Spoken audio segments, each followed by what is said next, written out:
¿Cómo están? Qué bueno. Buenos días. Hoy vamos a platicar, siéntense por favor. Va a presentar el maestro Jesús Esteva, secretario de Infraestructura, Comunicaciones y Transportes, los proyectos más que proyectos, las obras que inician este año, las obras carreteras que inician este año, que las presenté el domingo en el Zócalo y hoy las vamos a detallar. Y después, hoy toca Mujeres en la Historia con Noemí Jiménez, subsecretaria de Educación Básica. Entonces, vamos primero, Jesús.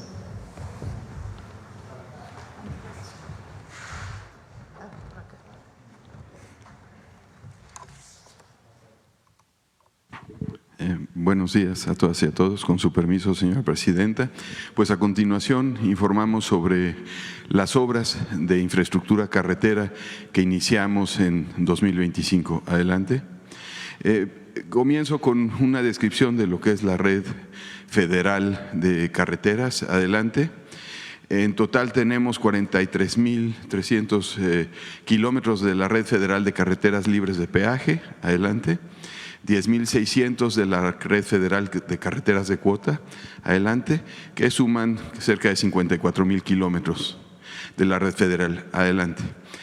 De estos 54.000 kilómetros hay cerca de 19.000 kilómetros que son los ejes troncales, y esto lo describo porque ahora verán el Programa Nacional de Infraestructura Carretera, cómo complementa e interconecta y moderniza muchos de estos ejes troncales. Adelante.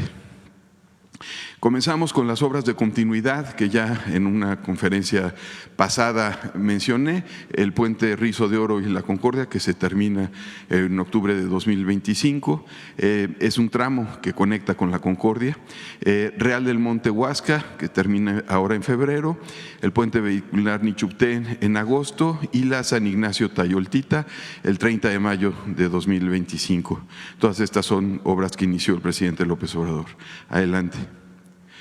En cuanto a los ejes prioritarios, traemos para este año estos 9 ejes que se inician con diferentes acciones y voy a describir uno por uno. Adelante. Comenzamos con la Cuautla-Tlapa-Marquelia, iniciando en los tramos de Jantetelco a Izúcar de Matamoros y Pitajayo a Tehuitzingo, en la zona en el estado de Morelos y Puebla. Adelante. También arrancamos y damos continuidad en la Pachuca, Huejutla, Tamazunchale, a un tramo que es Real del Monte Huasca, que se concluye en este mes, y también arrancamos Huejutla hacia Tamazunchale durante 2025. Son obras que se llevan del orden de 2 a 3 años, pero estamos iniciando en 2025. Adelante. Aquí vemos en Bavispe, Nuevo Casas Grandes, esta sí la terminamos en 2025, estaremos haciendo 69 kilómetros de intervención y vamos de La Mora al entronque con Monteverde Janos, que es una ampliación de carretera. Adelante. En el circuito Tierra Libertad, este es un circuito de cerca de 240 kilómetros. De estos hay un tramo de modernización que estaremos concluyendo este año, de Cocoyoc hacia la ex hacienda del hospital, en la zona de Cuautla, y de ahí estaremos haciendo conservación y ampliando unos puentes. También este año se interviene el puente de Jojutla. Este es un circuito importante que interconecta a todo el estado. Adelante.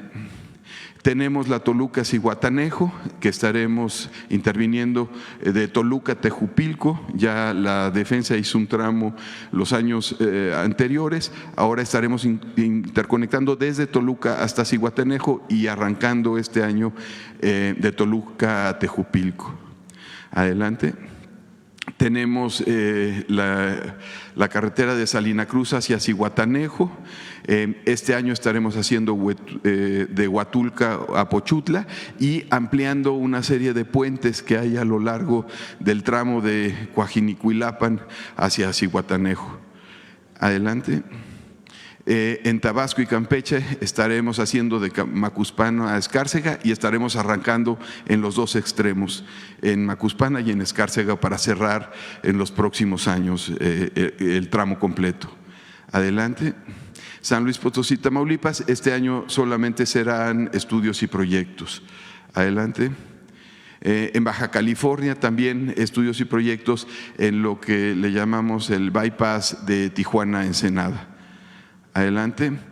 Y una serie de puentes vehiculares que arrancan en 2025, la glorieta Fonatur en Baja California Sur, en Ciudad de México uno de los dos cuerpos del puente de Alameda Oriente que está dañado desde el sismo de 2017, en Colima los libramientos Arco Sur y Arco Norte, en Morelos el puente que mencioné en Jojutla, en Nayarit y Jalisco el puente Amado Nervo, en Sinaloa la carretera 15 con Pérez Escobosa en Mazatlán, en Tlaxcala el viaducto Santana y en Veracruz el acceso al puerto de Veracruz.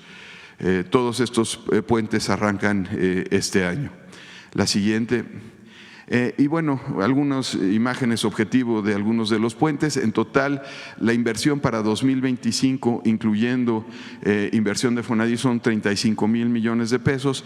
La inversión a lo largo de toda la administración será cercana a los 150,000 millones de pesos para infraestructura carretera, y en este caso las obras que estamos iniciando son cerca de 263 kilómetros. Y pues algunas imágenes de objetivo de los puentes. Ya se avanzó en muchos casos en los proyectos ejecutivos.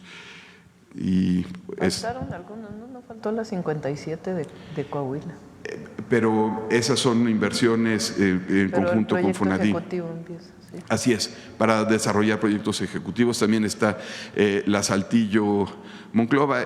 Traemos otras obras como la Córdoba-Veracruz, la Tinaja Cardel, en fin, que son inversiones también con Fonadi. Esta es inversión directa del PEF.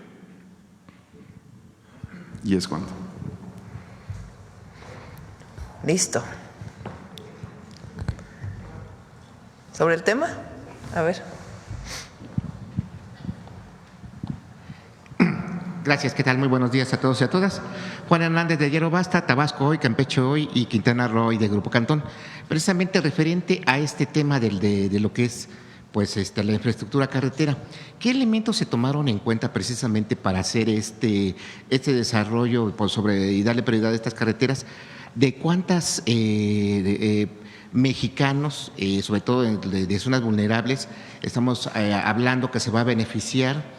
Y bueno, aprovechando un poquito lo que es esta parte de lo que es las propuestas en lo que es de carreteras y bueno, proyectos del gobierno, y ayer que tocaban ustedes el tema de los foros del Plan Nacional de Desarrollo, ¿han ustedes recibido alguna propuesta de algún partido de oposición? O sea, porque vemos en los boletines de prensa que nos envían a las redacciones, pues que todo es quejas, que todo está mal, que todo bueno, realmente no sé con qué ojos estén viendo a México o con qué ojos estén viendo lo que se está haciendo, pero no me entró la curiosidad de ver si a alguien, no sé, de los que tanto se están quejando, están haciendo alguna propuesta precisamente para estos proyectos y ver realmente a qué poblaciones vulnerables ellos se están refiriendo que se tiene que proteger. Esa sería mi primera pregunta. Sí. Lo que está anunciando Jesús es lo que inicia en el 2025. No quiere decir que sean las únicas ampliaciones de carreteras que vamos a hacer. Si ustedes recuerdan, tuvimos reuniones con todos los gobernadores y con la jefa de gobierno, gobernadores y gobernadoras y la jefa de gobierno, para definir las obras prioritarias. Aquí faltan obras en Quintana Roo, en Veracruz, en Oaxaca, habíamos planteado la Tustepec-Oaxaca. Faltan varias carreteras que estamos también en el objetivo de hacerlas durante el sexenio. Lo que hoy estamos anunciando es cuáles son las que empiezan este año. ¿Cómo tomamos esa decisión? Atendiendo justamente a conectividad. Por ejemplo, Bavispe, Nuevo Casas Grandes es muy importante para la llegada a a Chihuahua, a la frontera de Chihuahua, a Ciudad Juárez principalmente. Es una conectividad que falta. Aquí no se anunció la que tiene que ver con Guaymas, Chihuahua, que también la vamos a hacer en el sexenio, pero este año solamente hay una parte de proyecto ejecutivo, no es de las primeras que vamos a iniciar. Entonces, tiene que ver con las que iniciamos este año, tiene que ver con conectividad y también atención a zonas más vulnerables. Si se fijan, Guerrero, estamos invirtiendo bastante en Guerrero, por las necesidades que tiene Guerrero de empleo, de conectividad y el propio desarrollo del Estado. Entonces, estas fueron las consideraciones que se tomaron. Sobre la oposición, ya hasta me da risa, ni vale la pena, la verdad. No hay una sola propuesta. Ayer un senador del PAN planteó propuestas que dijimos aquí en la mañanera para la relación México-Estados Unidos.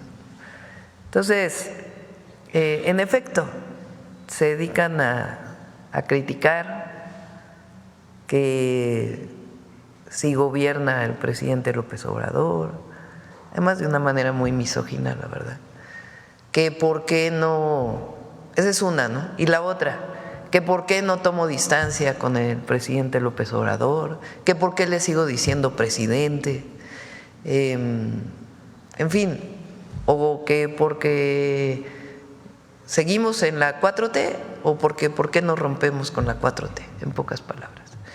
Que qué bueno que vaya a intervenir Estados Unidos en México, digo, ya hasta esos niveles de pues casi de traición a nuestro país.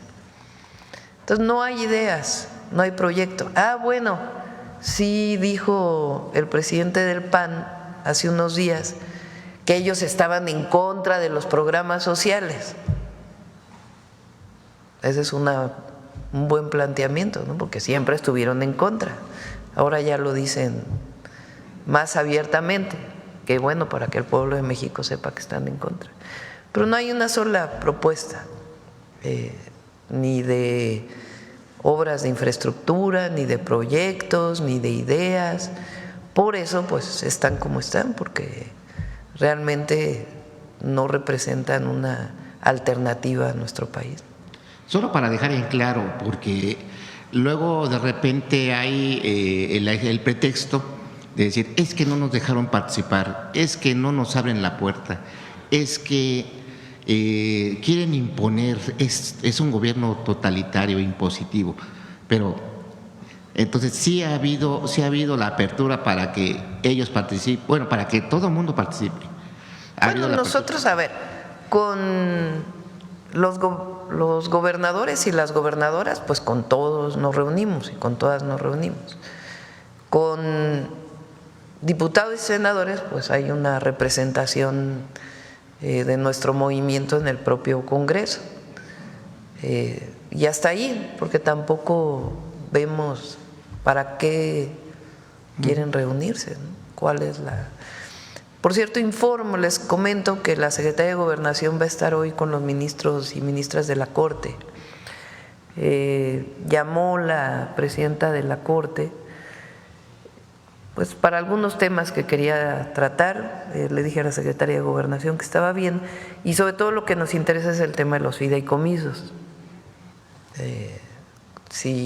Cuántos recursos tienen los fideicomisos, cuándo se van a entregar los fideicomisos, y también pues lo que comentamos ayer, de que no interrumpan el proceso de la reforma de la elección del Poder Judicial, que tienen que abrir, porque pues como mucha gente que se inscribió ahí ahora no va a tener la posibilidad de participar. Ellos mismos están cerrando la puerta de la democracia. Entonces, hay una reunión en donde va a estar presente la secretaria de Gobernación y la consejera jurídica para ver exactamente qué planteamientos. Y a nosotros nos interesan esos dos, los fideicomisos y que siga la elección el Poder Judicial. Y a propósito precisamente de esto, de esta situación del Poder Judicial, ¿usted cómo vislumbra que, bueno, poco a poco ya de alguna manera se han ido convenciendo de que tiene que darse este camino? ¿Usted confía que ya por fin podamos ver esta renovación del Poder Judicial?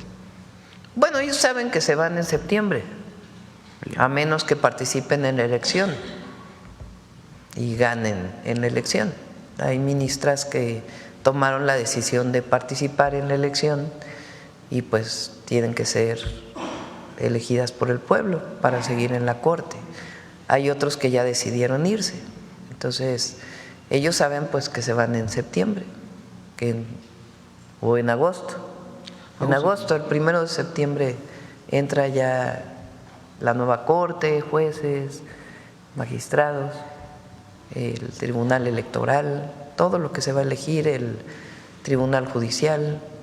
Entonces, ellos saben que se van.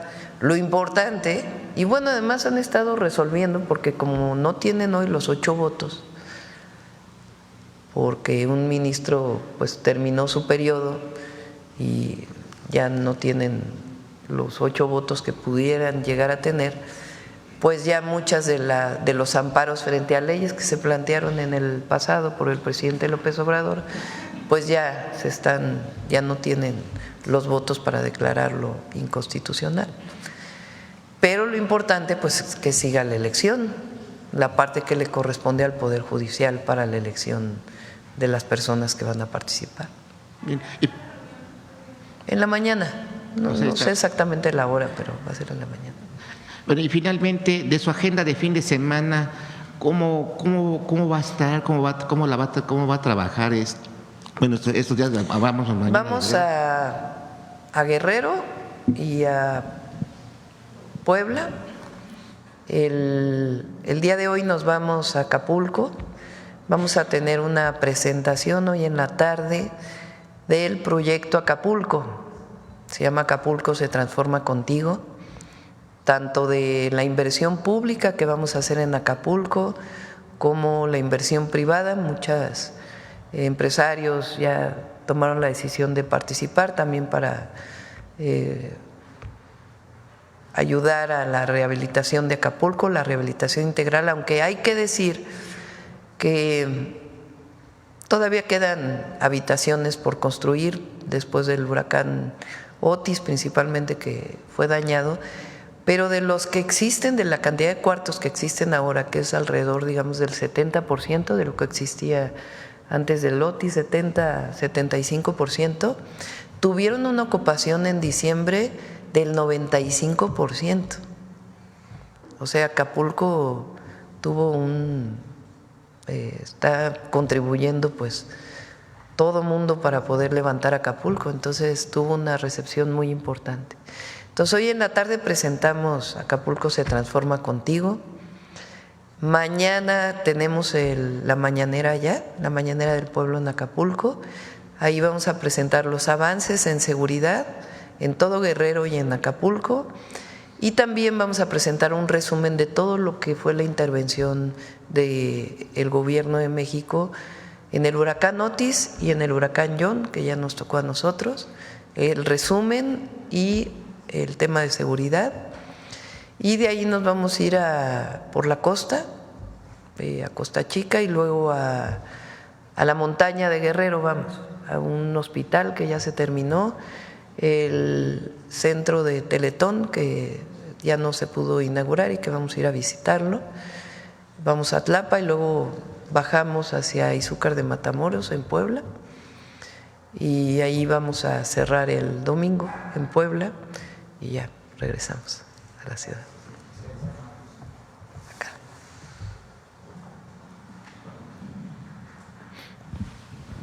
Gracias, buenos días. Olga Ojeda Lajuz, corresponsal de Diario del Istmo e Imagen de Veracruz, que pertenecen al corporativo Imagen del Golfo. Presidenta, me gustaría saber si hay alguna fecha ya para la reactivación del tren en la ruta Veracruz-Ciudad de México. Usted mencionó hace unos días que se continuará con la reactivación del tren de pasajeros y esta ruta pues fue emblemática hasta antes de la privatización de los ferrocarriles nacionales, porque pues fue la primera que existió en el país. Estamos hablando 150 años. Sí, y además me comprometí en campaña. En este momento tenemos los proyectos ejecutivos hacia el norte, bueno, terminal el sureste y el interoceánico. El sureste quedan algunos temas más están por llegar más trenes y una parte de la automatización de todo el sistema. Y creo que falta un hotel por construir y algunos de los CATBIS que se llaman, que son los centros de atención antes de llegar a los sitios arqueológicos. Eso nos falta y le estamos dando seguimiento. De hecho, hoy tenemos una reunión con las empresas. Y el tren de carga del Maya y después del interoceánico, la terminación hacia Ciudad Hidalgo, en la frontera con Guatemala, que por cierto… Bueno, ahorita comentas, en la frontera con Guatemala y después la otra parte que va hacia Dos Bocas, que es una derivación de la línea que ya existe. Eso nos falta del interoceánico, tiene un avance la línea acá que va hacia Guatemala del 60% y se va a terminar en el 2026. Ese es el interoceánico y después están los dos trenes de pasajeros hacia el norte, el México-Nuevo Laredo y el México-Nogales, y entonces nos faltaría la conectividad México-Puebla-Veracruz. Esa la estamos planeando que sea sobre las mismas vías que existen ahora. Entonces, ahí la Secretaría de Marina nos está ayudando a ver cuánto se requeriría, cómo se haría, y esa la iniciaríamos hasta el 2026. Por eso todavía no mencionamos nada de esas dos líneas, pero sí las vamos a hacer. Qué bueno, muchas gracias. Bueno, y Presidenta, usted fue muy clara desde el inicio, desde que rindió su protesta, en el rechazo para que políticos hereden el cargo a familiares. Ya nos mencionó que habrá una iniciativa para evitar que familiares de alcaldes y gobernantes se postulen como candidatos, ¿no?, para perpetrar estos cacicazgos.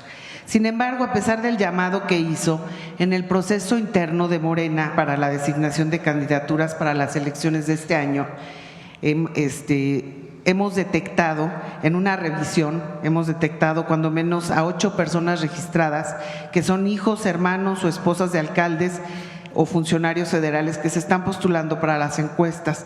Mientras se legisla para evitar estas prácticas, ¿qué llamado haría para que no se siga repitiendo el nepotismo en las elecciones locales de Veracruz, apelando a que los aspirantes sean autocríticos y asuman los valores del movimiento? El objetivo de la reforma que vamos a enviar es que no sea inmediato, o sea, que un presidenta municipal que termina su cargo o encargo, el siguiente no sea el hijo, el hermano, el primo, el cuñado, el suegro, etcétera, etcétera. Ese es el objetivo. Y que después, si quieren participar, pero ya sea después, porque ya tiene que ser el esfuerzo personal de cada persona, que no sea una cosa de que el hermano deja al otro hermano, como ha ocurrido ya en la historia de nuestro país, sea gubernaturas o presidencias municipales. Entonces, esa es la orientación que entiendo que Morena está siguiendo también en la selección, que tienen que hacerla por encuesta. Pero bueno, eso ya les corresponde, por supuesto, a los partidos políticos. Nuestra idea, pues, es que sí no sea una elección inmediata de familiares, ¿no? Muy bien. Por otro lado, Presidenta, hay mucha expectativa de lo que ocurrirá con los paisanos migrantes en Estados Unidos y se menciona que algunos mexicanos podrían retornar por su propia voluntad a los lugares de origen. ¿Está considerando o hay algún proyecto de apoyo federal a los gobiernos de los estados encargados de la atención a migrantes para que brinden este apoyo a quienes regresen por sus propios medios? Ya tenemos un plan muy elaborado, solo que vamos a esperar a lo que vaya a anunciar el presidente Trump para poderlo informar. Y se ha estado en coordinación con los gobernadores, las gobernadoras, todas las secretarías del gobierno para poderles dar todo el apoyo que requieran a nuestros paisanos y paisanas. Aprovecho también los incendios de Los Ángeles han dejado a muchos de nuestros connacionales sin empleo, porque muchas personas que trabajaban en los hogares que fueron devastados por las llamas, por los incendios, pues en este momento se encuentran sin empleo. Entonces, el día de hoy le estoy dando instrucciones al canciller para que el cónsul de Los Ángeles abra un programa especial de información y ver cómo podemos apoyarles y encontrar la manera pues de que no se queden en el desamparo, ¿no? Y que incluso hay mucha ayuda que está llegando a Los Ángeles, pues que la ayuda que está llegando de los propios estadounidenses pues también considere a las personas que particularmente se quedaron sin empleo, ¿no? Palisades, esta zona que hemos visto en las imágenes, pues ahí trabajaban muchos paisanos y paisanas. Entonces estoy pidiendo que en el consulado se abra un programa especial para tener la información, recibirlos y ver cómo se les puede apoyar. Para canalizarlos Pues sí, canalizarlos, ver que estén en contacto con el gobernador de California para que la ayuda que está llegando pues también llegue a nuestros connacionales, o también si buscan trabajar en algún otro lado, ver qué posibilidades hay del consulado de apoyarles. Ok, muchas gracias. Gracias. A ver, bueno, por acá. Presidenta, Carlos Domínguez de Nación 14, insistir con el tema de los migrantes, hay mucha incertidumbre, yo tengo familia, amigos, conocidos que están del otro lado de la frontera y comentan que no saben qué sucedería con ellos en el caso de llegar a la frontera, pues se enfrentan no solamente a que tienen que dejar su vida que ya han hecho en Estados Unidos, sino que está el estigma, ¿no?, de los peligros que existen, sobre todo en fronteras como Tamaulipas, donde ya el gobernador anunció que hay albergues, hay cómo recibirlos, pero está el tema de la seguridad. Un mensaje a esos migrantes, presidente. A todas las personas que quieran regresar de manera voluntaria, y vamos a esperar qué es lo que se anuncia también, los vamos a recibir como lo que son, mexicanos y mexicanas trabajadores, con un gobierno solidario que les va a brindar la mano y el apoyo. Entonces, en su momento lo vamos a informar cómo va a ser, pero que sepan que los vamos a recibir y que van a tener el apoyo del gobierno de México. ¿Estará segura la frontera para recibirlos, presidente? Sí, sí. En otro tema, presidenta, el lunes tras la presentación del Plan México, la oposición, a no encontrar motivos de cuestionarla, bueno, algunos sí, se fueron iniciaron una campaña en contra de Altagracia Gómez. La cuestionan por diferentes cosas, presidenta. ¿Qué opinión le merece estos ataques ahora contra quien invita a los inversionistas, al pueblo de México en general, a invertir, comprar, pues en México, presidenta? ¿Su opinión al respecto? Hay mucha… Bueno, primero que si iba vestida no sé cómo, que si… Primero, Altagracia es una empresaria. Altagracia no trabaja en el gobierno de México. Ella tiene sus propios recursos como empresaria y solidariamente, porque ella no gana nada del gobierno y no hay ningún conflicto de interés que tenga que ver con sus empresas, ella de manera solidaria y fraterna, honoríficamente, está poniendo su tiempo, su esfuerzo para poder ayudarnos a implementar y a desarrollar el Plan México. y es una mujer muy inteligente, muy inteligente. Es joven, una joven inteligente, y que nos ha ayudado mucho y ha ayudado al país. Y ella ha establecido una muy buena relación con todas y todos los empresarios y nos está ayudando pues a hacer este enlace entre el sector empresarial, además de las cámaras y del Consejo Coordinador Empresarial. Ella está ayudando a hacer este enlace con empresarios nacionales e internacionales y aparte evidentemente del secretario de Economía, que están muy en contacto, muy relacionados.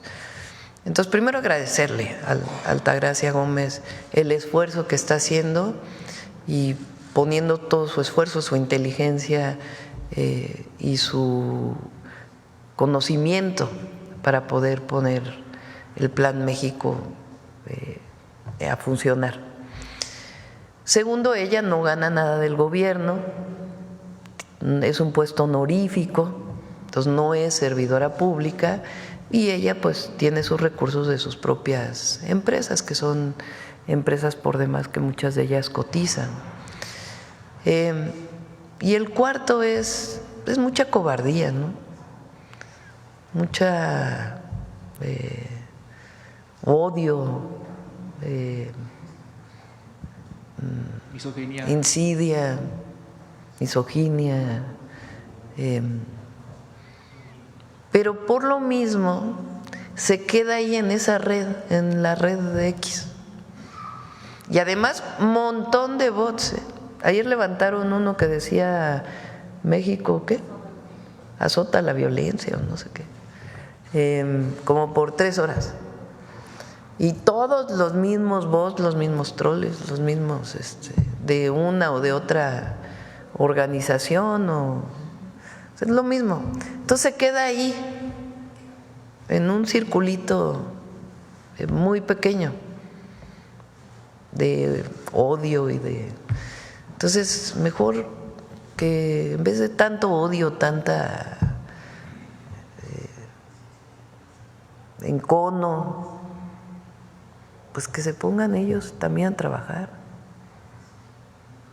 Así es, Presidenta. En otro sentido, para concluir mi participación, desde el sexenio pasado, Presidenta, iniciamos en Nación 14 una investigación que involucra a una empresa de Singapur y otra de nacional mexicana, Coastal Contracts y Nuboil, quienes actuando presuntamente, según evidencia que hemos encontrado, en complicidad con mandos medios de Pemex y el área jurídica y administrativa, desviaron más de 63 millones de pesos, de dólares, algo así como el presupuesto de un año del extinto INAI, más o menos.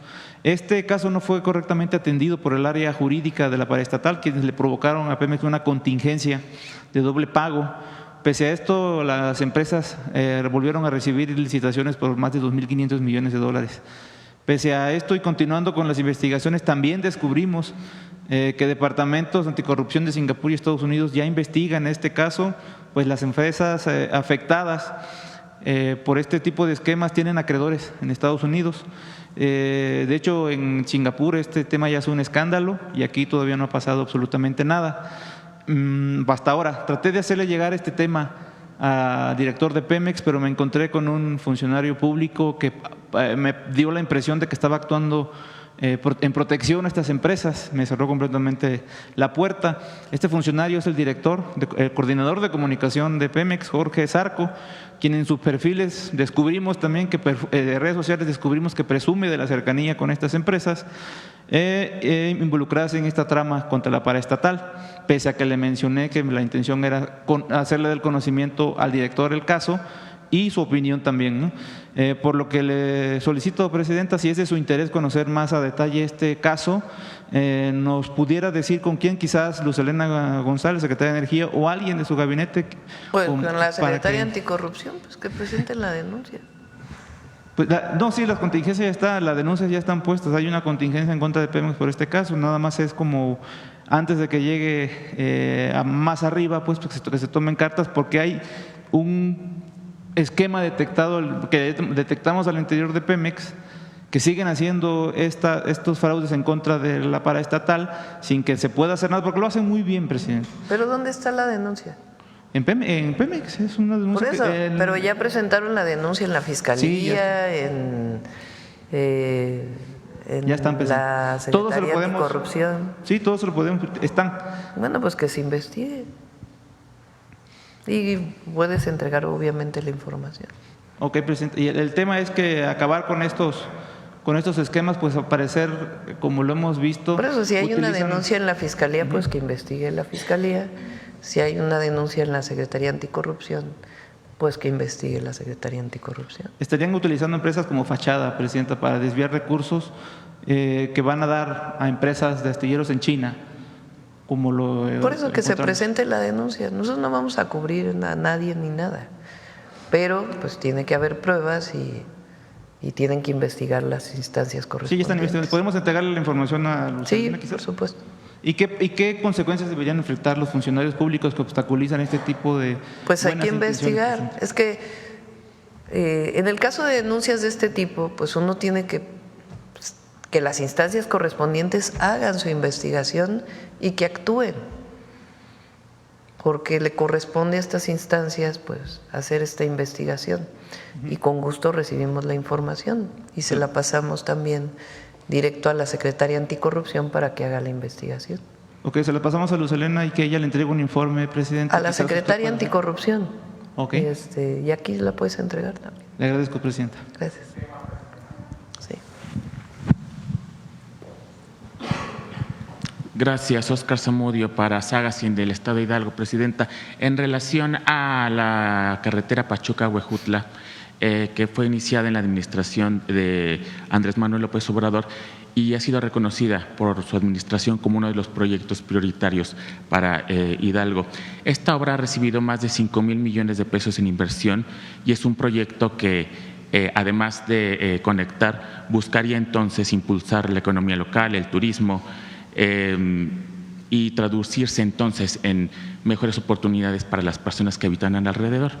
Sin embargo, ha surgido inquietudes debido a los impactos ambientales asociados al desarrollo de esta obra, tales como pérdida de recursos naturales, atropellamiento de fauna silvestre, tala de árboles, afectaciones a los bosques y ríos locales, especialmente en las zonas conurbadas a Mineral del Monte, Huasca de Ocampo y Omitlán. En el caso de Huasca, presidenta, además de ser el primer pueblo mágico de México, es sede de eventos internacionales como el Golden Trail World Series, que este año se celebra el 28 y 29 de junio en mi estado, reuniendo a corredores de montaña de todo el mundo y cubierto también por medios de comunicación de todo el mundo. Esta situación genera preocupación en Hidalgo, ya que no solo pone en riesgo la riqueza y la diversidad natural de nuestro estado, sino también el tema económico. La pregunta sería, presidenta, ¿hay alguna acción clave para contrarrestar los efectos que muchas veces es considerado como ecocidio en el estado de Hidalgo? Todas las obras requieren una manifestación de impacto ambiental, todas, que tiene que ser aprobado por la Secretaría de Medio Ambiente. Y la Secretaría de Medio Ambiente, a la hora de revisar y aprobar o aprobar con condicionantes una obra, tiene que consultar a la ciudadanía. Eso es por un lado. Y por otro, en el caso de pueblos originarios, necesariamente tiene que haber una consulta, no solo porque estamos de acuerdo, sino porque ya es constitucional. Entonces existe el mecanismo para compensar cualquier afectación ambiental a través de la manifestación y sus condicionantes, y también pues a la hora de ser aprobado para consultar con la ciudadanía.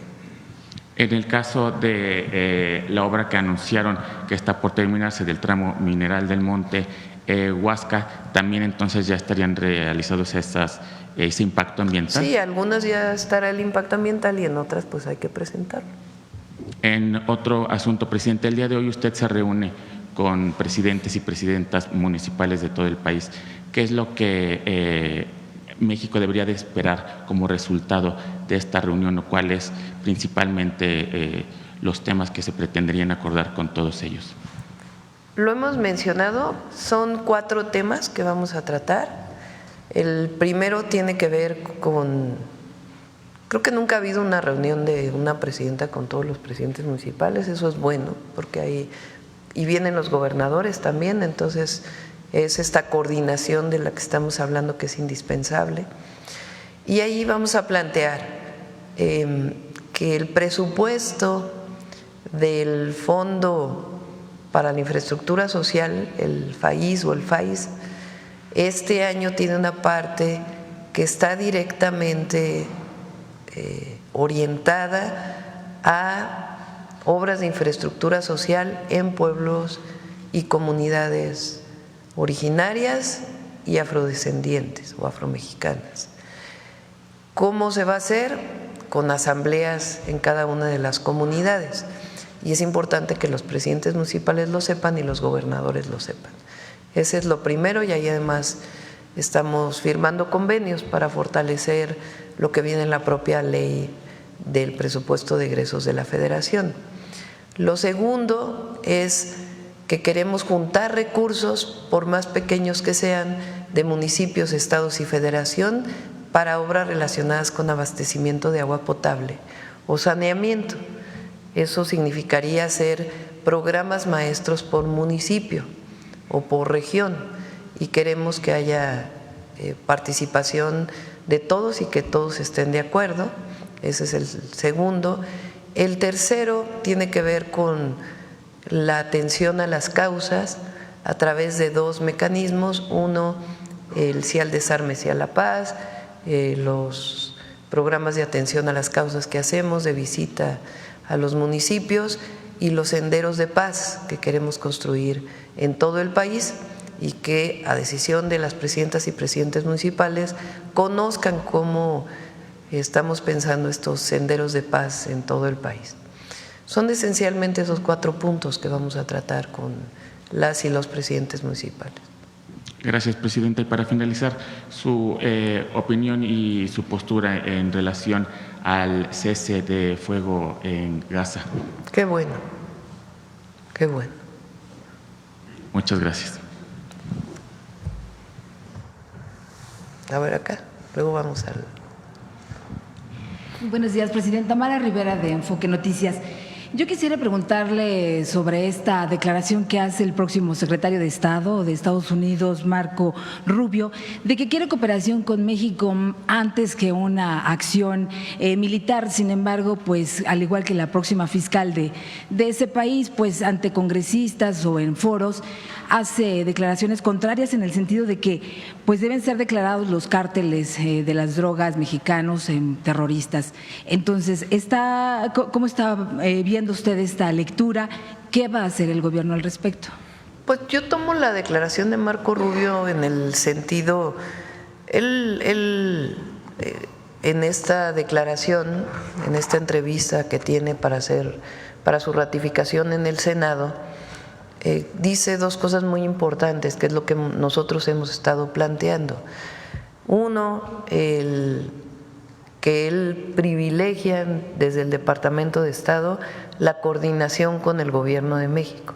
Y eso es lo que hemos estado diciendo nosotros, que para atender problemas de migración, problemas de seguridad, de narcotráfico, lo mejor es la coordinación al más alto nivel, y que respetando nuestras soberanías podamos colaborar, coordinarnos para disminuir la incidencia delictiva en México, para evitar el paso de armas de Estados Unidos a México, y al mismo tiempo para que nosotros contribuyamos en todo lo necesario para disminuir esta crisis de fentanilo que tienen en los Estados Unidos, y todo lo que tenga que ver con la seguridad de ambas naciones. Entonces, eso fue muy bueno de su declaración, que buscarían desde el Departamento de Estado la coordinación con el Gobierno de México, y eso es justamente lo que nosotros hemos estado planteando. Entonces, eso que es una buena noticia en el sentido de que en cuanto llegue el presidente Trump, tome posesión con su equipo, pues habrá el espacio para esta coordinación de alto nivel que es tan importante. Y al mismo tiempo también para el apoyo de las y los mexicanos en Estados Unidos, y en su momento pues también todo lo que tiene que ver con el tratado comercial y esto que se ha mencionado en las posibles tarifas, etcétera. Entonces, es muy bueno que se haya planteado esto. También él en su declaración sobre la posible declaración de grupos asociados al terrorismo, de estos grupos delictivos, de los cárteles, él también dice tiene sus complicaciones por la característica como operan. Entonces también estamos obviamente de acuerdo con esto, que no declarar grupo terrorista tiene muchas implicaciones. Entonces me quedo con esta parte de colaboración, le tomamos la palabra y esperamos que en el momento en que se den las condiciones podamos estar haciendo estos diálogos de alto nivel para la colaboración y la coordinación. Presidenta, y con respecto a la reunión que tuvo ayer con Canadá, con empresarios, México y Canadá se dice que se alinean, bueno, creo que fue parte de los acuerdos o a lo que se abordó ayer, se alinean para enfrentar esta amenaza arancelaria por parte de Estados Unidos. Se busca garantizar inversiones bianuales. Si nos pudiera detallar un poco más esto y también qué sectores se van a potenciar en estos acuerdos que se tuvieron con Canadá o que se abordaron ayer con Canadá. Vinieron empresarios de distintas empresas de distinto tipo, desde empresas de energía, empresas de trenes, y empresas que tienen también inversiones en México desde hace tiempo. Están pues ávidos de seguir trabajando con nuestro país y pues planteamos todo lo que se requiera para la inversión en el marco de lo que hemos planteado, cierto orden en la inversión para que sea en donde hay recursos naturales y garantía de que van a generar empleos bien pagados, bien remunerados en nuestro país. Entonces, en eso pues hubo muy buen diálogo. Ellos también están de acuerdo en que el tratado México-Estados Unidos-Canadá pues es de los mejores tratados del mundo en términos comerciales y en términos de hacer de América del Norte pues lo que ya somos, que es una potencia económica muy importante, pero fortalecerla. Estuvieron totalmente de acuerdo, ellos van en este sentido. Entonces fue una buena reunión y yo también creo que en todos los sentidos va a haber un acuerdo con los Estados Unidos. México, ayer estaba viendo los números, del 2018 al 2024 prácticamente se duplicó, incluso más, las exportaciones de México a Estados Unidos. Pero muchas de estas exportaciones, quizá la mayoría, son empresas estadounidenses que tomaron la decisión a lo mejor de trasladarse de China a México, instalar aquí sus plantas y desde aquí poder producir para el mercado estadounidense y para el propio mercado nacional.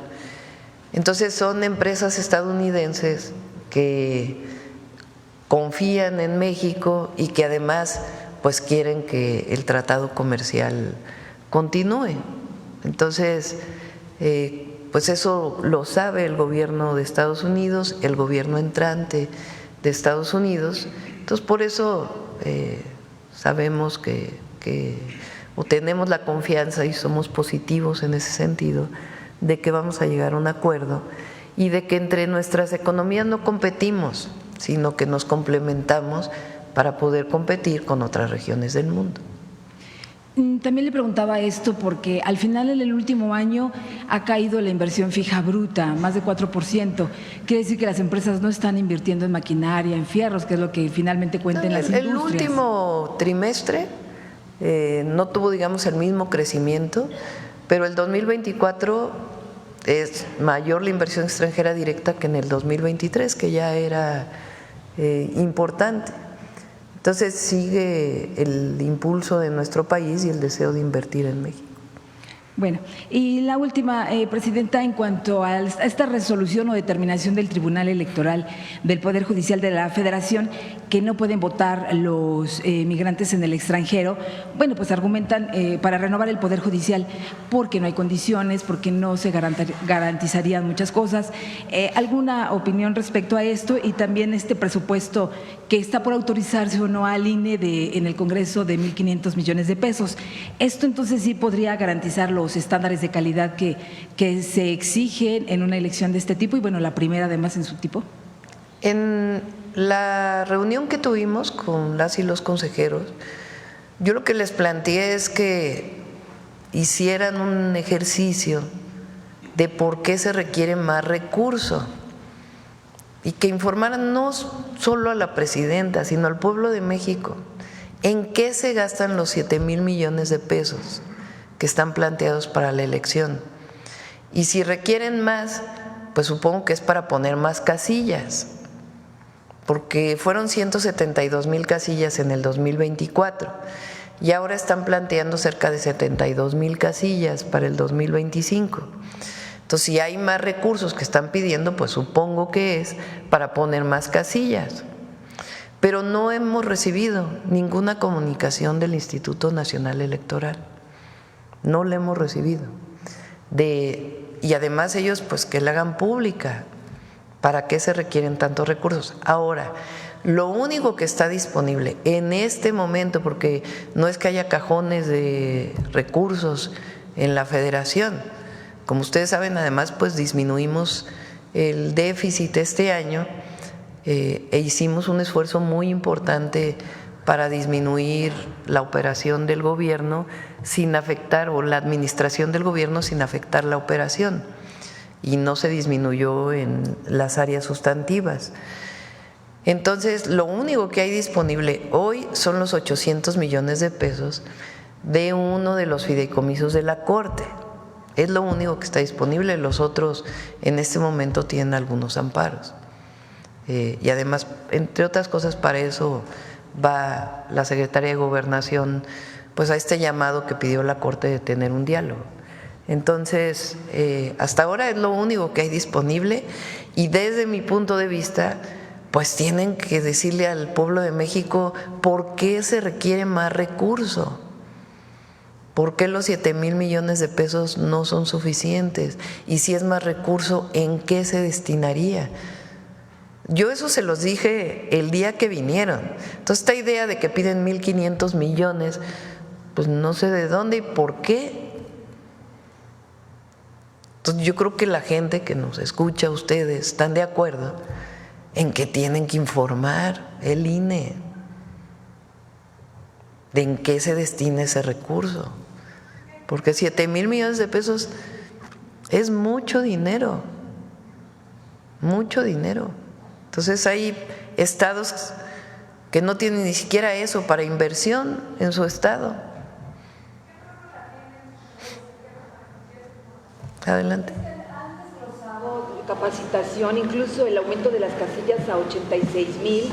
Entonces, se entendía que solamente estaba ya el Congreso por autorizar esta última parte. Pues sí, pero no hay 1.500 millones de pesos. O sea, al Ejecutivo no se le ha respondido esta parte. Yo no he recibido ninguna comunicación formal. Nosotros no hemos recibido ninguna comunicación formal hasta hoy, por lo menos hasta ayer en la noche. Entonces, estamos esperando la comunicación formal e informar al pueblo de México que lo que está disponible en este momento son 800 millones de pesos del fideicomiso de la Corte que ya se ingresó a Tesorería. ¿Y su opinión respecto a esta decisión de los migrantes del Tribunal Electoral de que no van a votar?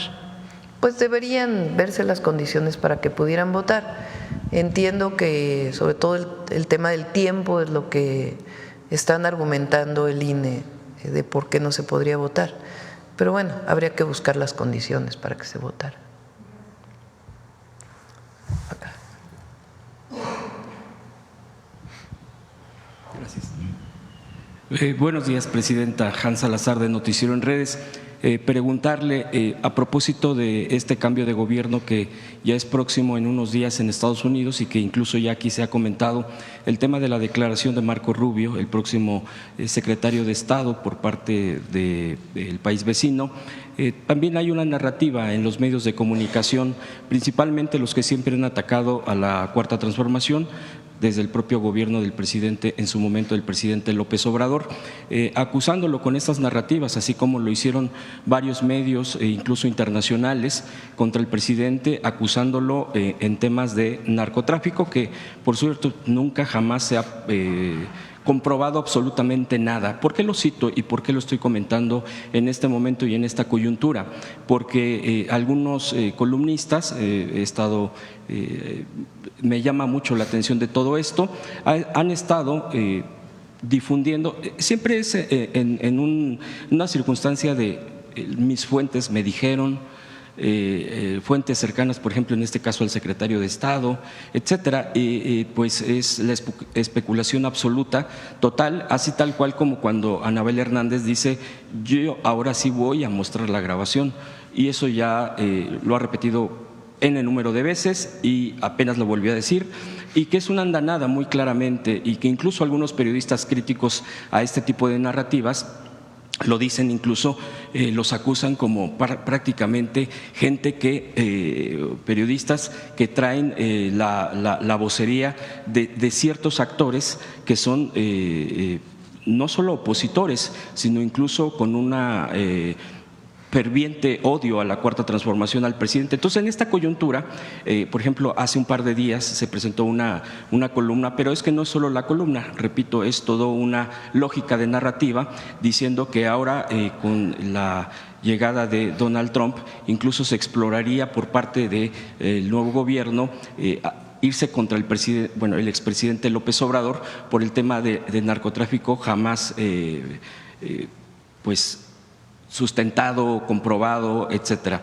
Y también lo están ligando a la propia declaración de Ernesto Zedillo, el expresidente que o viene a Estados Unidos escondido o de repente de pisa y corre, o lo hace a través de online o a distancia, pues en este caso en el ITAM que lo hizo, y que trae también una narrativa absoluta donde habla de un caudillo, no la respeta usted, etcétera, etcétera, todo este tipo de cosas que lo están encaminando a esta narrativa. Algunos señalan incluso al ex embajador Arturo Sarucán de estar detrás de esto, al ex canciller Jorge Castañeda, que claramente han sido cabilderos en Estados Unidos contra los propios intereses de nuestro país. El propio Zedillo ha dicho que se está atentando contra el Estado de Derecho, etcétera, etcétera, con este tema de la reforma judicial que está ya en vigor, que ya está en pleno, y que incluso él también fue señalado, bueno, su familia,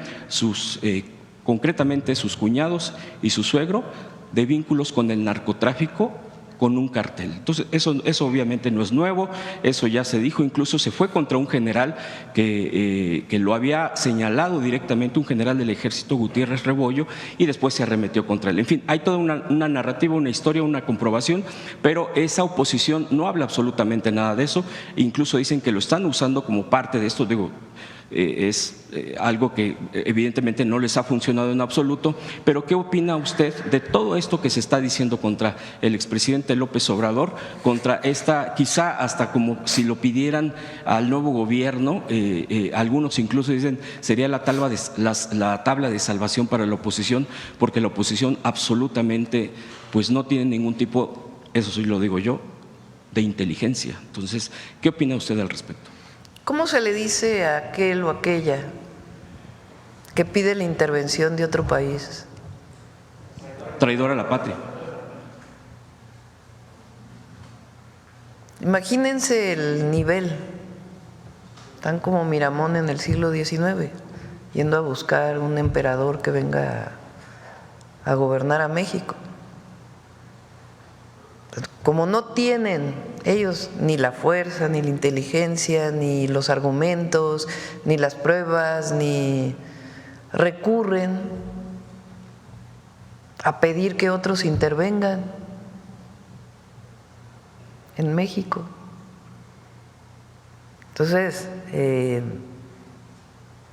eso habla también de su desesperación y de su alejamiento del pueblo y de su alejamiento de cualquier sector. Están desesperados. Vean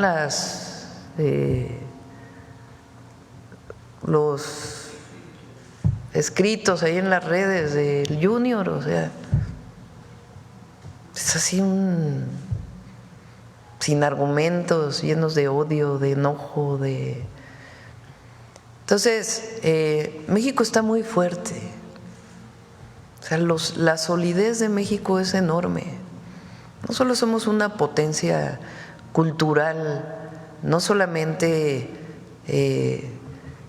hay solidez económica en el modelo que se implementó a partir de diciembre de 2018. No solamente la gente vive mejor, hay menos pobreza, hay menos desigualdad, sino que tenemos proyecto y cercanía con el pueblo. Esa no la vamos a perder nunca. Eso es lo que nos sostiene, lo que sostuvo al presidente López Obrador y lo que nos sostiene a nosotros. Y eso es lo que ellos no tienen. Entonces, les da todavía más enojo que el próximo secretario de Estado del Departamento de Estado de Estados Unidos diga: vamos a buscar la cooperación y la colaboración con el gobierno de México. Entonces dicen: ¿pero cómo? Incluso algunos medios hoy resaltan la otra parte de su declaración, frente a esa parte que es la que nosotros nos quedamos, que él fue muy insistente en ello. Entonces, yo por eso soy positiva y lo he dicho muchas veces. Ha habido momentos muy buenos de colaboración con el gobierno de Estados Unidos, y entre esos momentos yo pongo de la relación del presidente Andrés Manuel López Obrador con el primer periodo del presidente Donald Trump, que fue respetuoso de nuestra soberanía. Y hubo colaboración en muchos temas, coordinación en muchos temas, diálogo al más alto nivel de muchísimos temas. Y la propia firma del TEMEC, que se dio con el presidente Trump en su momento y el presidente López Obrador. Entonces, esta integración económica que existe entre México, Estados Unidos y Canadá, con respeto a nuestras soberanías, es lo que queremos que continúe. Esta fortaleza que nos ha dado el Tratado Comercial América del Norte y que queremos que se amplíe a todo el continente, porque eso nos haría una región, la región más importante por mucho tiempo de todo el mundo, con respeto a la soberanía de cada país. Entonces, eso es muy fuerte, y eso es lo que creemos que el gobierno de Estados Unidos, del presidente Trump, lo sabe y que buscará la manera, con la manera en que lo hace el presidente Trump y que tiene su particular manera de comunicar, etcétera, pero yo confío en que pueda haber una buena relación. En caso de que se den otras condiciones, también nos hemos venido preparando, pero siempre vamos a buscar, como lo dijo Marco Rubio, la coordinación y la colaboración con respeto a la soberanía. Entonces, por eso soy positiva en este sentido. Ahora, la oposición, muchísimos comentaristas, comentócratas, ayer estaba leyendo que la única vez que ha ido un presidente de México a una toma de posesión fue con Kennedy y López Mateos. No sé si sea cierto, hoy pedí que me ayudaran a revisar si esto era así. Que por qué no va la presidenta Sheinbaum. No pasa nada, somos vecinos, tenemos 3,000 kilómetros de frontera y va a haber diálogo sobre todo y coordinación. ¿Qué les diría a esos apátridas? A los traidores a la patria. Pues que no estén buscando afuera, cada vez se van a alejar más de de México. ¿Qué están buscando afuera lo que no pueden? Para ganar una elección en México se requiere el apoyo del pueblo. Si lo que ellos quieren es ganar una elección, que busquen el apoyo del pueblo. Es que están muy desesperados porque el pueblo de México está abrumadoramente con la Cuarta Transformación. Entonces, si van a buscar afuera el apoyo, pues que lean la historia de México. Presidenta, en un segundo punto, a propósito de esta coyuntura, porque siempre ha habido momentos de tensión o momentos de expectativa respecto con la relación de Estados Unidos y que tiene que ver con el tema comercial, con el tema migratorio principalmente. Hay más, muchos más, pero principalmente es en esos. Y ahora con todo esto, que incluso la propia secretaria de Gobernación ha declarado que se tiene preparado también cualquier tipo de escenario para poder incluso recibir a los migrantes, a las migrantes, sin adelantar vísperas, simplemente con todo lo que se pueda o no se pueda dar. Hay una preparación por parte del gobierno. Aquí mismo, en la mañanera, bueno, en pasadas mañaneras, en el pasado sexenio, se presentaba, por ejemplo, la Profeco. Me acuerdo mucho que también se ponía quién es quién en las remesas. Sí, es cierto. Y pues ahí claramente se veían el tema de las comisiones, y a partir de estos escenarios se creó Financiera para el Bienestar, también lo recuerdo, que era Telecom. En fin, que se ha procesado, son instituciones que se tienen que también afianzar, etcétera. Yo le hemos dado seguimiento porque también tenemos una revista que se llama Revista Migrante.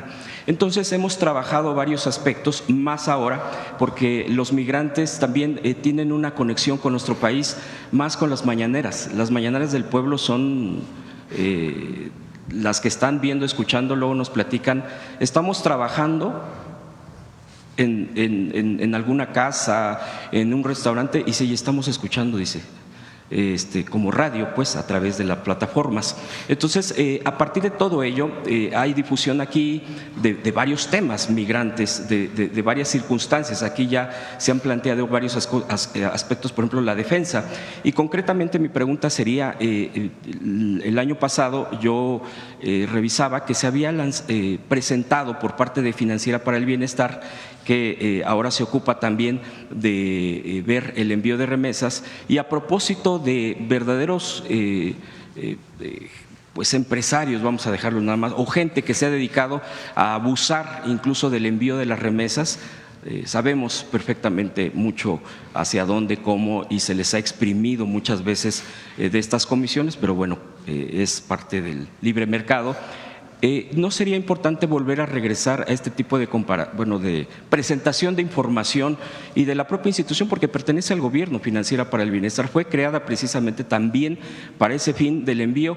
Han creado, por ejemplo, una aplicación, no sabía, Finviar, algo así, Finviar, es una plataforma digital en donde incluso se estaba leyendo el propio publicación de la plataforma del gobierno federal, que es tecnología mexicana, que es en comparación a menor costo. Eso sí, no he podido revisar bien, pero no se podría estar difundiendo ese tipo de nuevas plataformas que están impulsándose desde el propio gobierno, y regresar, por ejemplo, el tema de la Profeco, a diferenciar cuáles son el envío de las remesas, apoyando precisamente a la gente que está allá.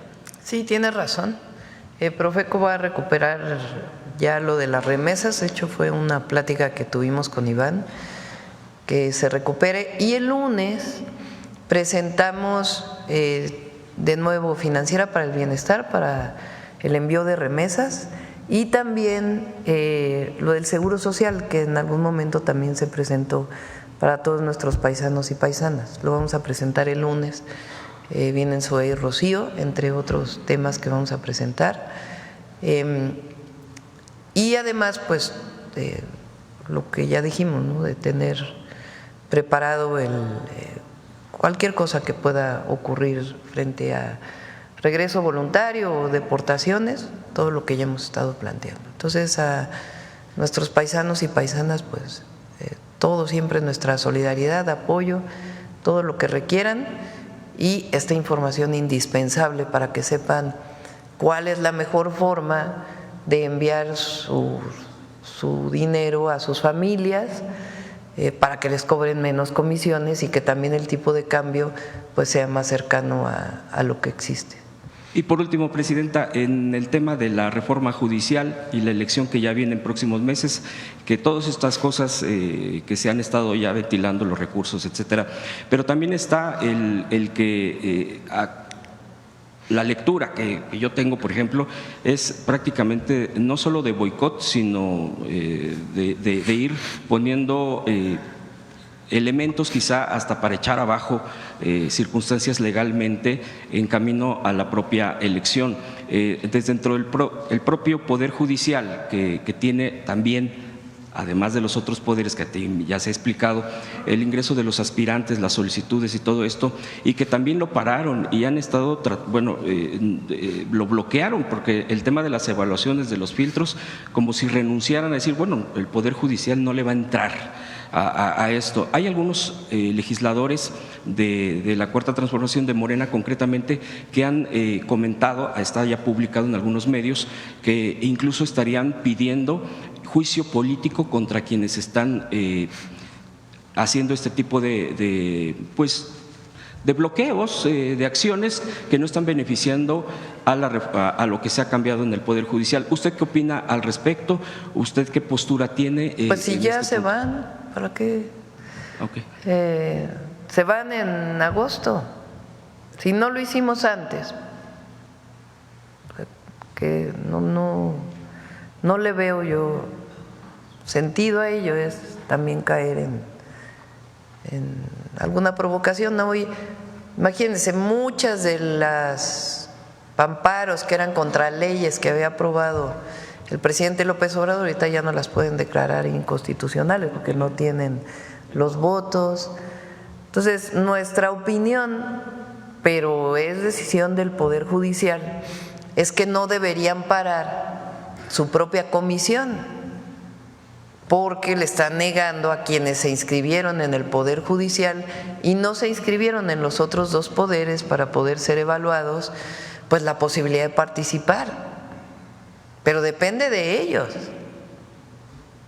Si ellos deciden que no, pues totalmente, pues entonces la gente que se inscribió con el Poder Judicial no va a poder participar. Es una decisión de ellos, porque ellos saben que no es correcto que hayan parado el proceso. A lo mejor no tuvieron las condiciones para llevar a cabo el proceso y están amparándose en los supuestos amparos o están diciendo que no van a continuar por los amparos. No sé cuál sea el argumento, pero no hay argumento jurídico, porque ya el Tribunal Electoral, la Sala Superior del Tribunal Electoral del Poder Judicial de la Federación dice que esos amparos no son válidos para la elección. Y en materia electoral, quien decide por Constitución es la Sala Superior del Poder Judicial de la Federación, del Tribunal Electoral. Entonces, no tienen argumentos jurídicos para parar la parte que les corresponde a ellos de la elección, pero la elección va con los candidatos y candidatas que vaya a seleccionar el Poder Ejecutivo y los candidatos y candidatas que vaya a seleccionar el Poder Legislativo. Y esperemos también que por el bien de la gente que se inscribió allá, pues también sea del Poder Judicial, pero es una decisión de la Corte. Gracias, Presidenta.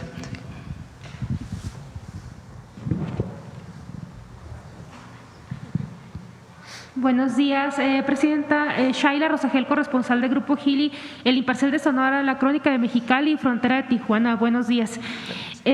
Presidenta, preguntarle sobre el Plan México, de las regiones que mencionó en el plan, si nos podría adelantar qué inversionistas estarían interesados en la región del noroeste, en Sonora y en la de Baja California, cuántas empresas habrá interesadas y de qué giros en estas dos regiones. De estos 277,000 millones de dólares que usted mencionó que ya están detectados en 2,000 proyectos, más o menos ¿cuántos proyectos estarían enfocados en estas regiones? ¿De qué giros? Si nos pudiera adelantar. ¿Tienen la presentación del Plan México?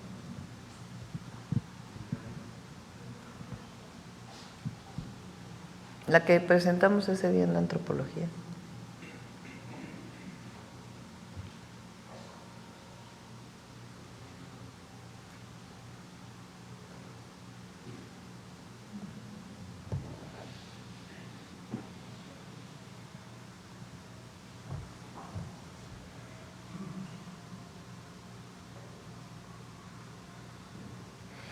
Lo que está planteado son orientación de regiones para invertir. Por ejemplo, Sonora, pues hemos estado planteando que semiconductores, automotriz, lo que tiene que ver con la minería de litio, producción de baterías, pues son algunas de las orientaciones para Sonora, aunque no solo.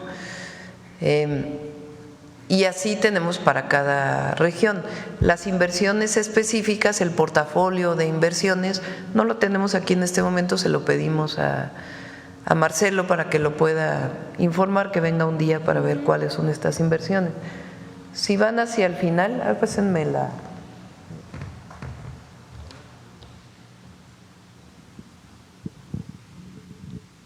Hacia el final. Mira, antes, la gráfica está de… No, antes, esa. Miren, esta es la exportación de México a Estados Unidos. Vean cómo del 2021 al 2024 cae las exportaciones de China a Estados Unidos en valor. También cae Canadá. Y México sube y aquí pues se mantiene solamente este último periodo del 24 que tiene que ver con el cambio de gobierno en Estados Unidos. Pero si vean cómo está México, muchas de esto es automotriz, autopartes, automotriz, de empresas estadounidenses que se instalaron en México y que una parte lo exportan a Estados Unidos. No hay manera de que el precio con el que se produce un auto en México se pueda alcanzar en Estados Unidos. Es más, aquí hay algunos empresarios que dicen que no hay permisos de energía eléctrica. En Estados Unidos es más difícil conseguirlo. Y por cierto, Estados Unidos tiene mucha de su energía que proviene de Canadá. Entonces, esto es lo que es muy importante para la economía de Norteamérica, pero además, si vamos hacia el final, ¿qué es lo que nosotros estamos planteando? Cuando ya vienen los mapas.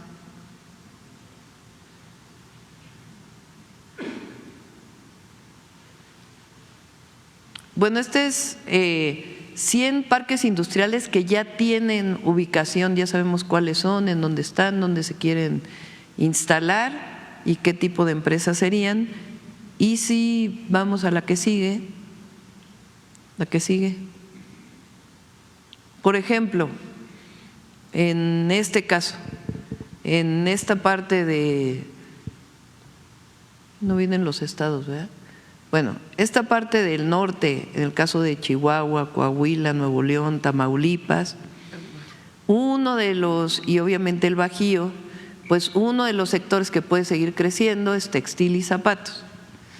Así está hecho el Plan México. Entonces, ¿qué sectores o qué estamos planteando? Crecimiento de 5% anual en ventas.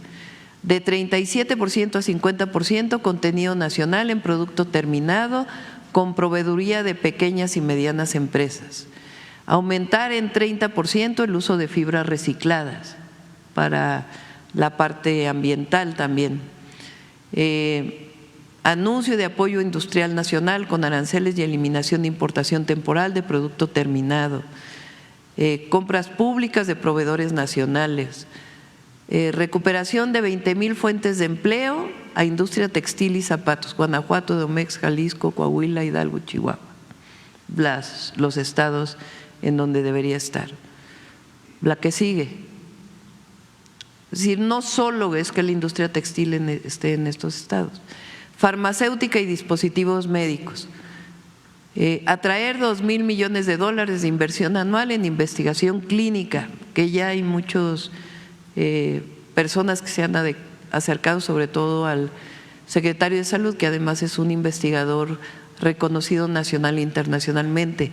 Aumentar 15% la sustitución de importaciones, insumos, envases, etiquetas. Esto no solamente es un asunto de dejar de importar en esta balanza comercial que nosotros tenemos con países de Asia y particularmente China, por el fortalecimiento del tratado comercial, sino porque es lo que nos conviene a nosotros, a México, para poder tener la producción de todo esto en nuestro país, para el fortalecimiento de nuestra economía y por supuesto de la economía de la cual somos parte en el tratado comercial. Pero está a este nivel el trabajo, campaña de autorización de prórrogas y modificación de bajo riesgo, dispositivos médicos, plaguicidas, que por cierto ya tenemos definido además cuáles son los plaguicidas que en primer lugar se van a prohibir en nuestro país, que están prohibidos en muchos otros países. Firma de convenio con entidades federativas para acelerar funcionamiento del sistema federal sanitario. Este es genérico para distintos lugares, en el Golfo de California, en el norte, en el Pacífico y en toda la región alrededor del AIFA. Adelante. Agroindustria, ¿en qué estados?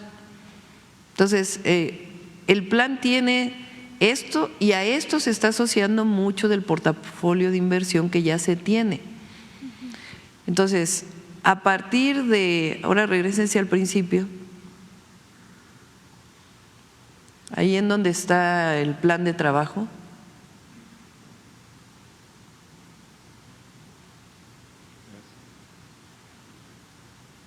Un plan de, adelante, adelante, adelante, adelante, adelante, adelante, adelante.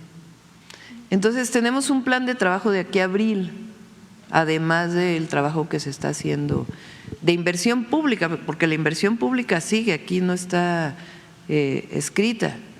La inversión en trenes, la inversión en carreteras, la inversión en agua, la inversión en Pemex, la inversión en Comisión Federal de Electricidad, la inversión en Mexicana de Aviación, en aeropuertos, en los trenes del sureste.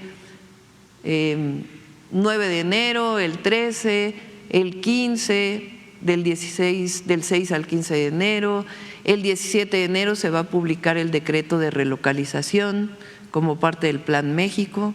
Entonces, todo esto ya tiene fechas específicas de muchas cosas que ya hemos estado trabajando y de otras que estamos trabajando.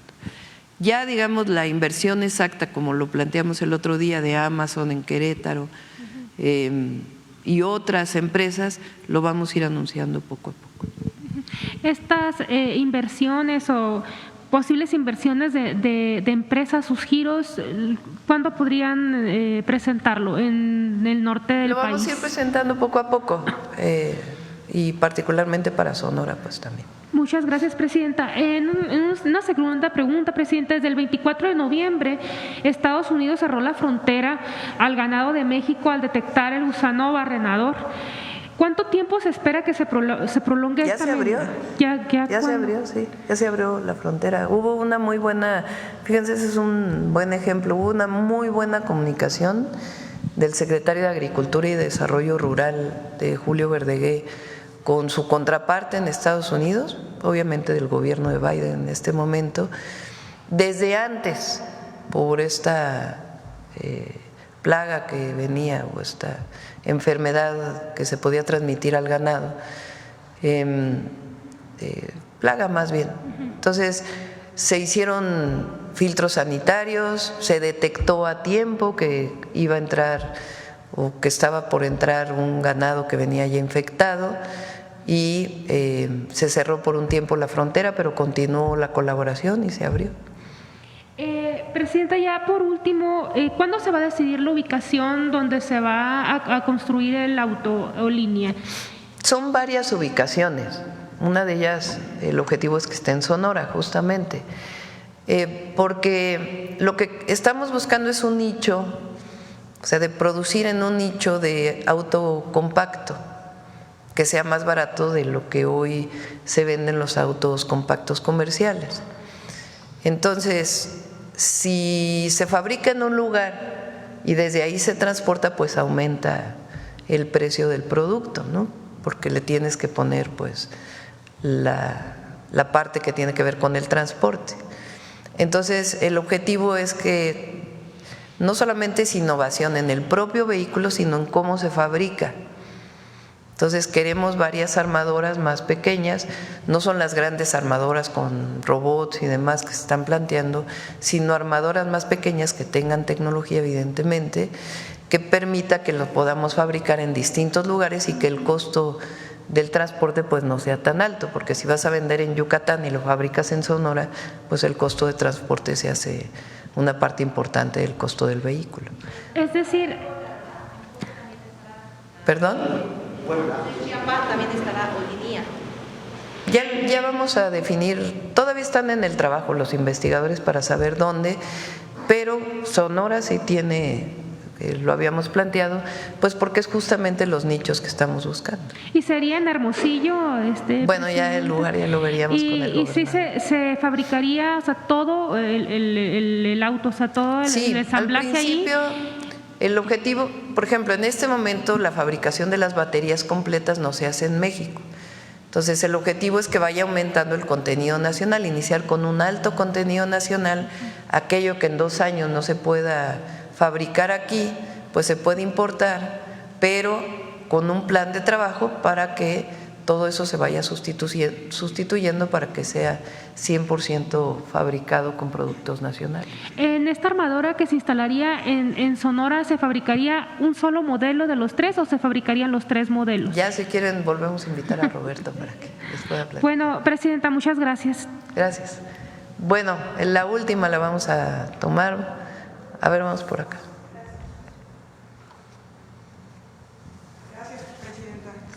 Buenos días. Presidenta, Sara Pantoja, de la revista Proceso. Ayer en el portal de la revista se publicó una entrevista que hizo María Scherer, hija de don Julio Scherer, el fundador de la revista, a Ismael El Mayo Zambado, poco antes de ser detenido en julio pasado. En esa entrevista, ella le pregunta sobre la producción del fentanilo. Y él dice que él no se dedica a producir este opioide. Sin embargo, Presidenta, usted ha anunciado el aseguramiento de una gran cantidad de este tipo de droga, precisamente en Culiacán, en Sinaloa. Entonces, saber la información que ustedes tienen de dónde viene esta droga, entonces, si este preso dice que él no la produce. Ya se ha informado aquí muchas veces.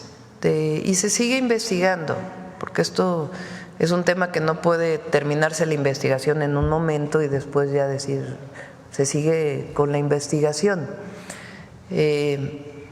Entonces, muchas de los principales precursores de la fabricación de metanfetaminas que tienen diversas maneras de producirse, e incluso el fentanilo vienen de fuera.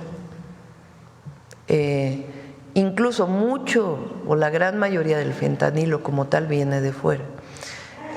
¿Qué tanto si se hacen pastillas aquí de todo el contenido o no? Todo eso se investiga siempre. Entonces, lo que sí, porque se ha encontrado y se ha incautado, pues es que aquí hay pastillas de fentanilo principalmente que buscan o venderse en México o llevarse a Estados Unidos, si no, no se hubieran incautado esas pastillas. Cómo vienen, dónde se fabrica, etcétera, etcétera, ya se ha informado aquí por parte de Secretaría de Marina en su momento, desde que estaba el presidente López Obrador y nosotros, y lo sigue informando el Gabinete de Seguridad y sigue investigando. ¿Es del grupo de los Chapos? Eso lo tienen que informar el Gabinete de Seguridad, que tiene la información. Gracias. Y también en este tema… Y todo, pues, si se fabrica, que se fabrica, etcétera, etcétera, y la investigación permanente que se hace. Gracias. Lo que sí es que lo del New York Times, eso sí no. Pero bueno, lo que es un hecho es que en Sinaloa se está… No, pues no sabemos que es un hecho. Lo que se hace son investigaciones permanentes. Bien, gracias, Presidenta. Y también en este tema, ayer en la audiencia… Y a lo que me refiero con no sabemos, porque luego se malinterpreta, es que hay investigación permanente y que hasta el momento… porque hay muchos métodos de fabricación, pues el Gabinete de Seguridad estará informando hasta dónde llegan las investigaciones, qué parte se pudiera realizar aquí, pero la gran mayoría en este momento, hasta la información que tenemos, no viene de fabricación nacional. Gracias. Igual en este tema, ayer en la audiencia en una corte de Nueva York… y por eso también, porque, perdón, es que es interesante. Sí. Estas series del fentanilo que hemos estado presentando, la que presentamos hace una semana y la que presentamos ayer, tienen que ver con cómo es que se da esta adicción a los medicamentos para el dolor en los Estados Unidos. ¿Y por qué viene de antes esta adicción al fentanilo en los Estados Unidos? Que mucho viene de las propias farmacéuticas, que hoy están sancionadas por el propio gobierno de Estados Unidos. Pero esto se conoce poco. Aun cuando hay series en Netflix y hay reportajes y demás, porque finalmente nosotros vamos a contribuir con los Estados Unidos por razones de colaboración, de frontera, de vecinos, de vecindad, de buena vecindad, pero también por razones humanitarias. Y por eso incluso compartimos la campaña que hacemos en México para evitar que los jóvenes se acercan a esta droga tan adictiva y que en la mayoría de los casos lleva a la muerte. Entonces, es importante que se conozca esto. Y ya la otra parte que tiene que ver con seguridad, etcétera, lo ve directamente el Gabinete de Seguridad y hay investigaciones permanentes. ¿Tendrán alguna fecha de corte donde se pueda dar? Cada 15 días informamos aquí. Pero justamente sobre este tema en particular. Cada 15 días se informa lo que se conoce. Bien. Ahora sí puedo en otro, okay. Sí. El otro tema. Ayer en la audiencia en una corte de Estados Unidos, el representante jurídico del Mayo Zambada habló de que se está buscando una negociación para un acuerdo de culpabilidad para evitar que vayan a un juicio. En este sentido, Presidenta, preguntarle, en caso de que haya una negociación, ¿su gobierno ya no reclamaría a Estados Unidos la información sobre esta detención que a la fecha no eso se sigue sabe? Y cuando llegue el presidente Trump se la vamos a solicitar también, porque es algo que tienen que aclarar y la propia Fiscalía General de la República tiene sus investigaciones y su conocimiento y tiene también su parte en la que le corresponde actuar. Pero esa información es indispensable que se dé completa.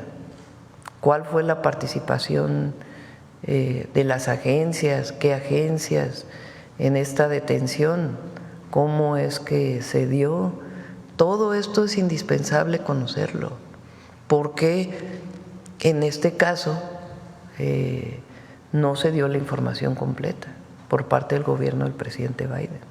¿Habrá una solicitud formal por escrito? Sí, ya por eso estamos esperando pues ya la entrada del nuevo gobierno para poder, entre otras cosas, en esta colaboración que habrá y coordinación, que se solicite de nuestra parte la información.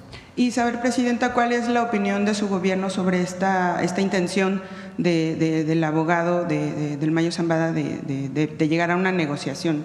¿Qué implicaría para México? Bueno, pues son decisiones que toma la persona que está imputada, ¿no? Pero finalmente esta persona también tiene pues antecedentes en México. Sí, eso ya tendría que definirlo la propia Fiscalía General de la República. Bien, le agradezco, Presidenta. Sí. La última, ahora sí. Buenos días. Vengo de Baja California Sur, soy Alejandro Patrón, reportero urbano. Un tema muy principal, ahorita traigo 3 más, pero ahorita que está el de la Secretaría. Fíjese que ayer tuvimos un accidente en Baja California Sur de unos trailers, hubo 2 personas fallecidas. A 100 kilómetros más, otro accidente de otro trailer. Yo le hablé a usted en Cabo San Lucas sobre lo mal que está la carretera. Y usted me dijo que los bachetones y eso. Le voy a poner un ejemplo así. Yo soy del pueblo, es Conferencia del Pueblo. En un tiempo me acuerdo yo que hubo una campaña para los piojos. Así, pero quitaban los piojos y dejaban la liendre. Volvían a crecer los piojos. Entonces hay que quitar el cabello para que se eliminara eso. Así debe de ser en Baja California Sur. Quitar toda la carretera y hacerla nueva. Porque van a seguir las muertes. Va a seguir pasando eso en Baja California Sur. No sé qué nos puede decir el señor sobre eso. Sí, aquí no presentamos hoy lo que es el programa de conservación, pero traemos toda la transpeninsular. En conservación no solamente en lo que llamamos rutinaria, que es el bacheo, sino en la repavimentación. Inclusive ya justamente en la zona de Baja Sur están por fallarse la última licitación para repavimentación. Esto lo estamos haciendo en coordinación con el gobierno del estado. Nos están definiendo cuáles son los tramos que consideran más urgentes de atención y ya se está entrando a la repavimentación, como lo comenta. Muchas gracias. Otra, el presidente municipal de Los Cabos, pues la felicita por sus 100 días, nos comentaba, y le pregunta que si es uno de sus aliados, él, y pregunta que si lo va a apoyar en cuestiones de pavimentación, de vivienda. Luego nos dice ¿qué más nos dice aquí? Agua potable, que es muy importante. Vamos a ver ahorita, yo creo, ahora en la reunión con los presidentes municipales. Bueno, sobre otra, la organización civil de Anapromes, liderada por Fidel Villanueva, ha señalado que el decreto para regularización de vehículos que establece como requisito tener título original en fecha anterior del 19 de octubre de 2021 ha perdido su función original, protección al patrimonio familiar, y se ha convertido en un negocio de lucrativa que se ha detectado que diversas organizaciones privadas y agencias aduanales están promoviendo amparos para regularización de todo tipo de vehículos, incluso los de modelos recientes, lo que ha permitido la entrada de más de 3,000 vehículos diarios por toda la frontera, provocando una sobrepoblación de autos extranjeros en múltiples municipios del estado. Pues ¿qué se va a hacer sobre eso, Presidenta? Pues vamos a revisar a ver si es… No tenía esta información, vamos a revisar. Y la última que le quisiera decir, en Baja California Sur hay un asilo de ancianos, en Santa Rosalía específicamente. Tiene 30 ancianitos ahorita, 15 hombres y 15 mujeres. Ahí ese asilo tiene un gasto de promedio de trabajadores de 120,000 pesos al mes. El gobierno del estado le da 50,000 pesos, pero aparte hay que comprarles pañales, comida. Tienen muchas necesidades, muchas. Tiene para que sean 120 ancianitos se reciban ahí. Ahorita hay 30, como le digo, pero no pueden recibir más porque no tienen apoyo. Usted pues quiere mucho a los ancianitos. No habrá manera de que mande el apoyo allá a Santa Rosalía, Baja California Sur. Aparte, piden ellos que hay empresarios que no los apoyan porque no son deducibles de impuestos los recibos que se le dan. Sí, hablamos con el gobernador, a ver cómo podemos ayudar. Muchas gracias. ¿Cuándo tiene la fecha de cuándo se abre la frontera para lo del ganado? Es que ayer... Le pedimos a Julio Verdeguer que les dé toda la información. Ayer todavía el de la Unión Ganadera de allá de Sonora, ayer todavía el de la Unión de Ganadera de Sonora declaró que se va a hacer una nueva revisión en las estaciones cuarentenarias de Agua Prieta y Nogales por parte de autoridades de Estados Unidos para ver cuándo se podría retomar la exportación de ganado. Entonces, por eso no se sabe nada pues de que se haya reabierto la frontera allá en el norte. Sí, vamos a pedirle a Julio que... Pero sí es un hecho que se reabrió. Pues ya me dejaste con la duda ahora que esa es la información que yo tenía en diciembre. Vamos a ver exactamente que nos informe, que se les mande la nota a todos para que ahora con Julio. Gracias. Noemí. Permiso, presidenta. Buenos días a todas y a todos. Vamos a continuar el día de hoy con la identidad gráfica del año 2025 sobre la mujer indígena. Es la segunda de los rostros que aparece en esta identidad gráfica y hablamos sobre Tecuixpo Ixcaxochitzin y conozcamos su historia.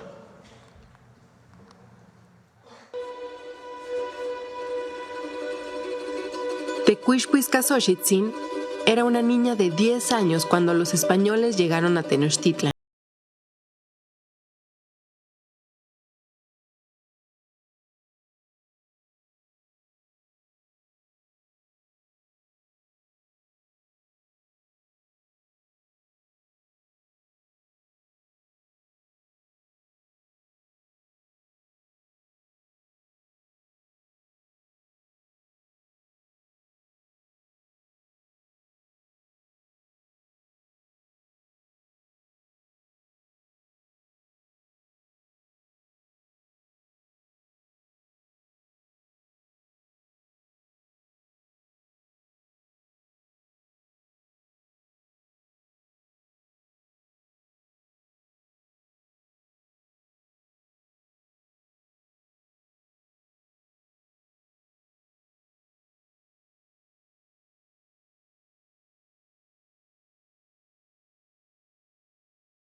Tecuixpo era tal que Hernán Cortés argumentó ser el tutor de las hijas del fallecido Moctezuma y bautizó en 1526 a Tecuixpo Ixcaxochitzin, de entonces unos 16 años, como doña Isabel Moctezuma.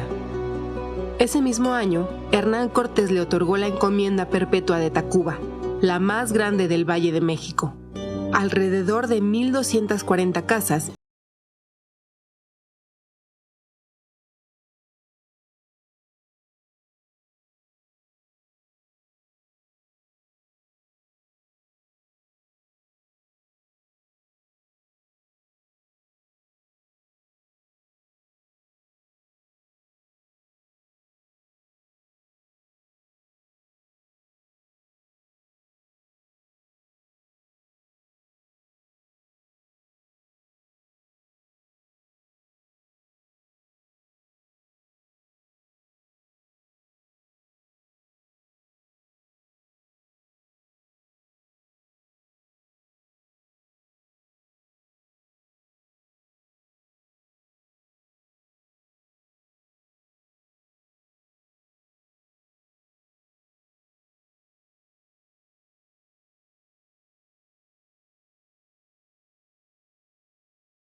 propios, por la parte que a mí me toca, sean libres de todos servicios y servidumbres y cautiverios, y como personas libres, hagan de sí a su voluntad, porque yo no los tengo por esclavos, y en caso que lo sean, quiero y mando que sean libres.